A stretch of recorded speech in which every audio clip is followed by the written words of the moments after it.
नमस्कार दोस्तों, मैं अंकुर उपाध्याय स्वागत करता हूं आप सभी का एक बार फिर से अपनी नई वीडियो में। रिजल्ट सीजन चल रहा है दोस्तों, काफ़ी सारे रिजल्ट्स आ रहे हैं और आज भी आ चुके हैं। मैं आप सभी के साथ एक पर्टिकुलर कंपनी के बारे में डिस्कस करूंगा जिसको मैंने अभी रिसेंटली जब बाजार गिरा था ना, तो बिल्कुल बॉटम पे भी आपके साथ शेयर किया था कि गोल्डन अपॉर्चुनिटी है लेने के लिए। दोस्तों इसमें ना मैं एक और एग्जाम्पल शेयर करना चाहूँगा।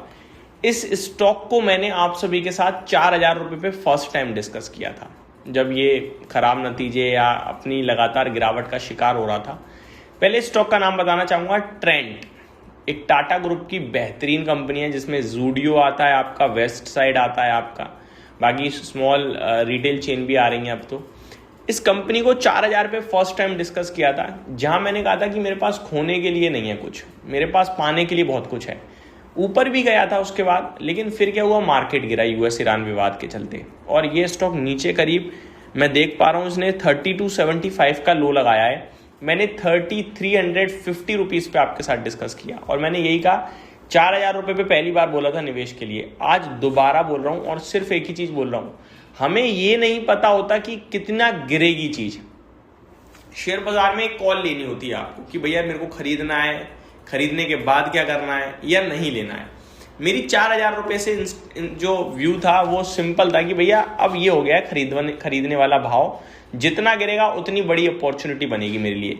3350 मैंने फिर आपसे सेम चीज़ बोली कि भाई साहब देखो, मार्केट में अगर किसी चीज़ की हकीकत जो एक्चुअल वैल्यू है वो 10 रुपये है, 10 रुपये के बाद 9 रुपये पे वो आपको अच्छा लगना चाहिए, 8 पे और अच्छा लगना चाहिए, 7 पे बहुत अच्छा लगना चाहिए। लेकिन आपको ये नहीं पता वो गिरेगा कितना, 5 भी जा सकता है वो, लेकिन आपको तो और अच्छा लगना चाहिए ना, क्योंकि एक्चुअल 10 है तो वो एक बार 15 रुपये आएगा ही आएगा, ये मान के चलो। तो जितना नीचे आप एक्यूमुलेट कर लोगे उतना बड़ा पैसा बनेगा। यही मेरा व्यू था, इसीलिए मैंने आपसे 3350 पे गोल्डन अपॉर्चुनिटी कह के निवेश के मौके तलाशने को कहा और एवरेज करने के लिए, फ्रेश बाइंग के लिए कहा। अच्छी बात यह कि उस दिन के बाद से आज तक स्टॉक ने 3350 के नीचे का भाव नहीं दिखाया। आज की डेट में 4434 रुपये खड़ा है। अब क्या हुआ है देखो, 3350 वाला तो 1,000 रुपये प्रति शेयर बना रहा है, यानी 30% विद इन अ मंथ। जिसने 4,000 रुपये लिया ना, वो भी 10% गेन पे खड़ा है और ज़्यादा से ज़्यादा 2.5 महीने हुए हैं अभी। तो आपको ये समझ में आना चाहिए कि हमने एक्चुअल वैल्यू समझी, उसके बाद हमने नीचे खरीदा, ये हमारी स्ट्रेंथ थी, हमारा माइंडसेट कितना क्लियर है ये दर्शाता है। अब 4400 रुपये पे क्या करें भैया, बेचना तो अभी भी नहीं है क्योंकि ये स्टॉक में बहुत पोटेंशियल है। आज इस कंपनी के नतीजे आए हैं, 2-3 बड़ी चीज़ें हुई हैं, दोनों बताता हूँ। एक तो बोनस आ गया है, दूसरा डिविडेंड आ गया है और तीसरे रिजल्ट्स आ गए हैं। कैसे रहे नंबर्स, चलिए समझते हैं। सबसे पहले रिजल्ट्स की बात करना चाहूँगा। कंपनी ने कंसोलिडेटेड नेट प्रॉफिट जो पोस्ट करा है 320 करोड़ के सामने 410 करोड़ का पोस्ट करा है साल दर साल। वहीं जो एक्सपेक्टेशंस थी वो 375 करोड़ की थी, जिसके सामने 410 करोड़ का है। बीट्स एस्टीमेट, बहुत ही शानदार नंबर बोलूंगा मैं, ये बहुत ही शानदार। रेवेन्यू देखें आप तो 4200 करोड़ के सामने 5000 करोड़ का रेवेन्यू कंपनी ने क्लॉक करा है, एग्जैक्टली 5028 करोड़ का। हालांकि एक्सपेक्टेशन 5060 करोड़ की थी, तो रेवेन्यू अनुमान से हल्का सा मिस कर गया है, ज़्यादा नहीं, 32 करोड़ केवल, जो कि मेरे को लगता है नेग्लिजिबल है।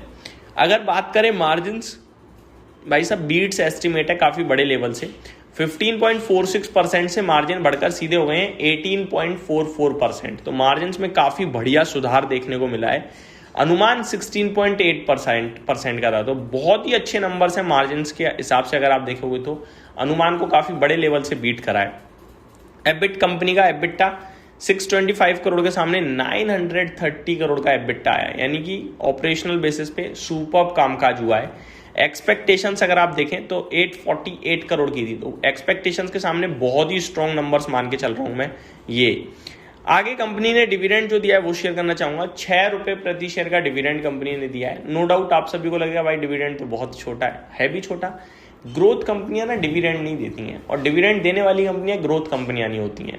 तो ये ग्रोथ कंपनी है, इसलिए थोड़ा छोटा डिविडेंड देती है, बट आप इंजॉय कीजिए इस डिविडेंड को भी, मैं यही कहूँगा आप सभी को। आगे कंपनी ने बोनस भी इशू करा है और बोनस दिया है 1:2 के रेशो में। दैट मीन्स अभी शेयर होल्डर्स का अप्रूवल लगेगा, जो कि आ ही जाएगा, ऑब्वियस है।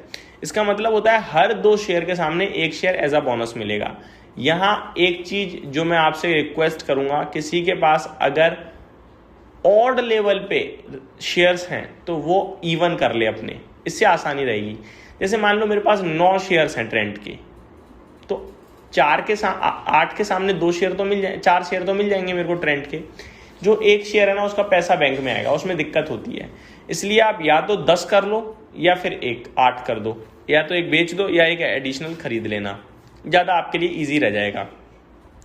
साथ ही साथ कंपनी ने फंड रेजिंग भी अनाउंस करी है। Board clears plan to raise up to 2500 crore for additional funding approval. तो 2500 करोड़ का फंड रेज कंपनी ने अनाउंस करा है। तो ये मेरी तरफ से आपके लिए अपडेट थी। उम्मीद करता हूँ डिटेल्स पसंद आई होंगी। Thank you so much for watching this video. Have a great day guys.